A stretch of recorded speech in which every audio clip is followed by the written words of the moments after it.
on a un président local de la CEI, on a des assesseurs. On n'est pas dans un no man's land en Côte d'Ivoire en matière électorale dans les circonscriptions. Comment une instance en charge de la gestion des cartes électorales dans la commune puisse se permettre de faire disparaître, comme par enchantement, 25 000 cartes? On ne peut pas avoir mis à votre disposition des documents, et puis au moment de faire le retour de ces documents-là, une bonne partie disparaît, et qu'on n'ait pas la traçabilité de ces documents qui ont disparu, que vous ne soyez même pas en mesure de dire où sont passés ces documents. C'est problématique. S'il y a un commissaire qui s'est permis de manquer de vigilance et 25 000 cartes disparaissent, il faut qu'il serve d'exemple. Donc j'espère que l'enquête ira au bout et communication sera faite autour. Infonews 225, bonsoir. Frères, ce que vous allez voir là va vous choquer grave. Vérité qui brûle. Oui, justement, j'explique rapidement. Vous savez qu'à la faveur de la présidentielle, la commission électorale indépendante a donc décidé, ou du moins selon ses prérogatives, de procéder à la distribution des cartes d'électeurs. On avait tous été invités à retirer nos cartes d'électeurs dans une période bien définie. Tout à fait. Et il avait été mentionné ici que si vous n'aviez pas pu retirer votre carte d'électeur, les cartes d'électeurs étaient dans les bureaux de vote. Donc le jour du vote, vous pouvez les retirer. Tout à fait, on se le rappelle. Effectivement, toutes les cartes n'ayant pas été retirées, elles sont restées donc dans les bureaux de vote.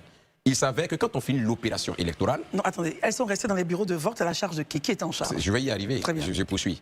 Tout ce qui concerne l'opération électorale est sous la responsabilité du commissaire local, CEI. En réalité, c'est eux qui sont responsables de tout ce qui est matériel électoral. Et quand ça finit, parce qu'ils viennent les prendre au niveau de la CEI centrale, qui donc fait l'inventaire avec eux. Et quand ils partent, ils ont la responsabilité, comme un démembrement, de veiller à ce que tout se passe bien. Quand ça finit, on ramène tout le matériel. Il s'avère donc que quand ils ramènent le matériel électoral, après que l'inventaire a été fait, on se rend compte donc qu'il y a 25 000 cartes qui n'ont pas été restituées, issues de 91 bureaux de vote, comme cela a été indiqué. Et tout ça à Port-Boué? Mais à Port-Boué. Donc la CEI demande donc aux commissaires locaux de donner les raisons. Pourquoi est-ce qu'il n'y a pas tout ça? Donc c'est là en fait que le sujet maintenant se pose. Les commissaires locaux estiment que le commissaire local, que ce n'est pas eux, en fait ils n'ont pas eu connaissance de ce que des cartes auraient disparu.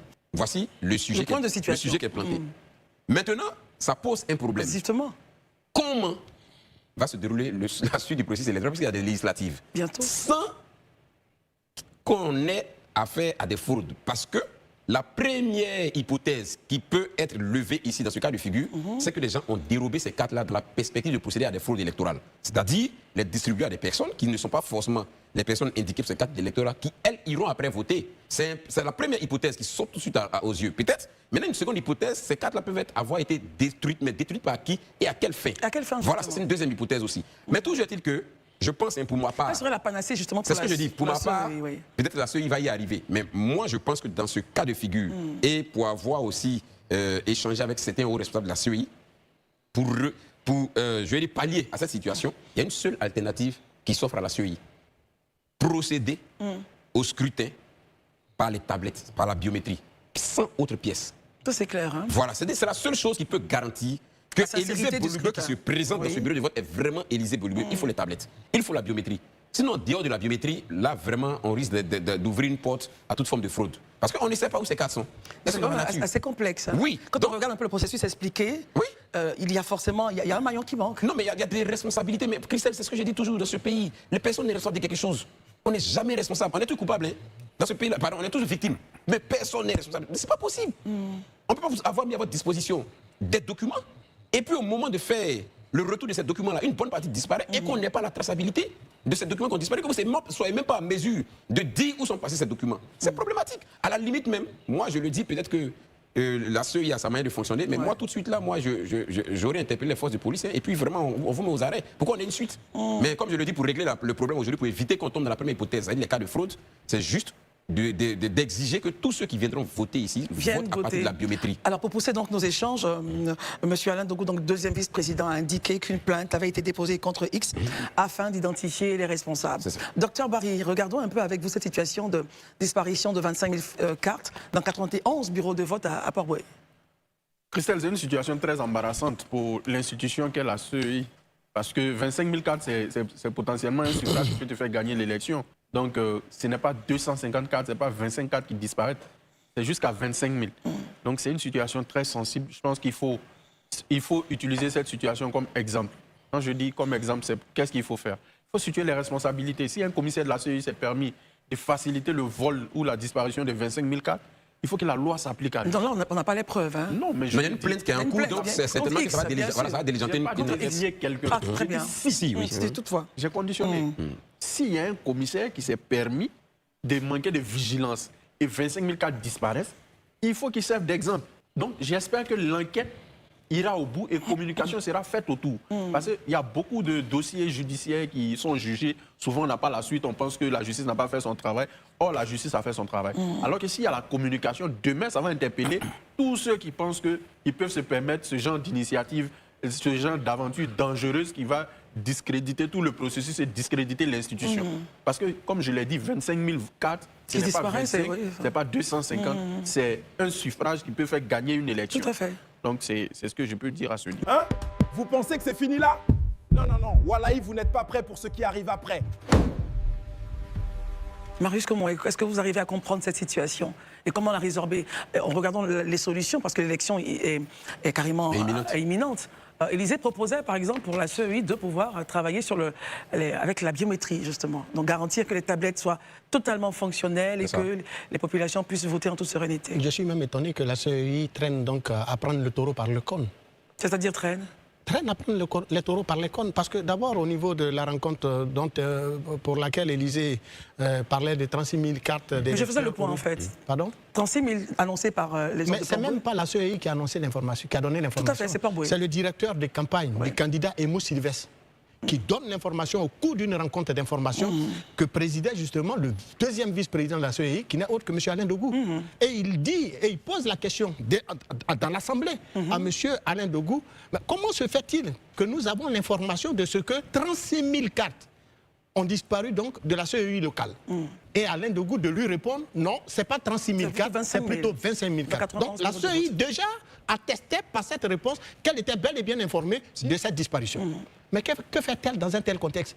Puisque aucun des candidats, ni du candidat Aimou Sylvestre, encore moins de ses adversaires, ne devrait avoir en principe accès à ces cartes. N'oubliez pas que la commune de Port-Boué a de tout temps et depuis des lustres été dirigée par le PDCI RDA, comme d'autres communes, à l'image de Makori ou de Port-Boué ou même de Cocody. Pourquoi ce point justement dans notre analyse des... Mais justement, si une enquête devrait être ouverte, mais ça devrait nous situer sur les responsabilités d'un tel vol. Élysée l'a dit, 26 000 cartes. Mais c'est 26 000 électeurs qui ne pourront pas justement faire valoir leur droit de vote. S'il n'y a pas de solution. Mais la solution aujourd'hui, c'est que la CEI doit imprimer assurément de nouvelles cartes d'électeurs, mais avec la photo, cette fois-ci, des différents électeurs concernés.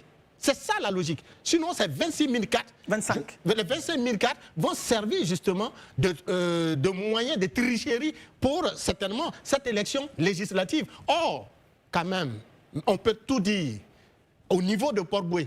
Moi, je suis un enfant d'Abidjan Sud. J'ai grandi dans Abidjan Sud, donc je connais dans ce taxe-là. On ne peut pas détrôner là-bas ni Madame, comme la première, Madame Horta Sankangui, encore moins Aimou Sylvestre. En tout cas, le PDCI est enraciné à Port-Boué comme à Makori. On a envoyé même à Makori Tchagba, Laurent. Le ministre Tchagba Laurent, il n'a pas pu tomber à Biraou. C'est le même scénario. Donc, si aujourd'hui une enquête sérieuse est ouverte, on saura qui a été à la base de cela. Mais je ne pense pas que quelqu'un qui a la faveur des pronostics, qui a le contrôle du système électoral dans sa circonscription, parce qu'à Port-Boué, c'est des familles. On vote par famille. On se connaît en détail. Donc, alors, quel intérêt ceux qui aujourd'hui président les destinées de cette commune ont, surtout que c'est eux qui donnent l'information ou qui posent la question à la CEI, le problème, et on lui est plat de leur dire, nous sommes en train de chercher des solutions, nous sommes en train d'auditer des gens, enquêter sur les gens. On n'a même pas arrêté un seul responsable de la CEI locale, on les a point auditionnés. On est là comme ça, et puis on va aller à cette élection avec 25 000 cartes hors circuit. Pourquoi? Alors, essayons de... C'est pas normal, il faut que cette chose-là s'arrête. Non, essayons de poser un peu le plan, Marius Komoué et les autres. Gandhi, excusez-moi. La dernière fois que les 25 000 cartes ont été vues, elles étaient dans le bureau de vote. Si. Je me retourne vers vous, Élysée. Elles étaient dans le bureau de vote. Elles font partie des 91 bureaux de vote, oui. Exactement. Mais quand ça finit, on ramène logiquement à la CEI locale. Et là, c'est là où le bas blesse. Elles n'ont pas été ramenées à la CEI locale. Mais la CEI locale n'a pas acheminé, en tout cas, au niveau de la CEI centrale. Maintenant, est-ce qu'elles sont arrivées à la CEI locale ou est-ce qu'elles ont disparu dans les bureaux de vote? L'enquête nous situera. C'est pourquoi, justement, c'est juste pour rebondir sur ce que Marius a dit. Marius a dit non, je pense que la CEI n'est pas restée les bras croisés parce qu'Alain Degou a donné une réponse. Il a dit effectivement, mais dans ce cas de figure-là, il a même corrigé le chiffre. Vous ne pouvez pas bondir sur la première personne qui dit bon, tu es responsable et puis on te met. Il faut qu'il y ait une enquête qui situe les responsabilités. Donc, ils ont porté plainte La CEI a porté plainte officiellement. Donc les services de sécurité mènent les investigations, au terme duquel maintenant on situera les responsabilités. Mais d'ici là, à supposer que l'enquête n'arrive pas à terme le 27, il faut qu'on trouve une alternative. Comment les gens votent là-bas? Et c'est pourquoi moi je dis la seule alternative qui reste, c'est la biométrie. D'accord, on termine, Marie. À votre humble avis, à qui profiterait un tel crime? Non, on a un président local de la CEI, on a des assesseurs. On n'est pas dans un no man's land en Côte d'Ivoire en matière électorale dans les circonscriptions. Comment une instance en charge de la gestion des cartes électorales dans la commune puisse se permettre de faire disparaître, comme par enchantement, 25 000 cartes? Est-ce que, par exemple, le candidat Emou Sylvestre pouvait se transformer en, comment on l'appelle, en homme invisible, pour rentrer à la CEI, sortir? Est-ce que c'est l'adversaire ou les adversaires d'Emou Sylvestre qui l'ont fait? Mais si on n'a pas... Mais il faut bien qu'on les mette... Mais les gens même qui dirigent la CEI locale, là, ils devraient être même depuis longtemps mis aux arrêts. Quand même 25 000 cartes, vous pensez c'est un jeu? Merci d'avoir suivi Infonews 225. Likez la vidéo, abonnez-vous et activez la cloche pour ne rien rater. Donnez votre avis en commentaire, on vous lit tous.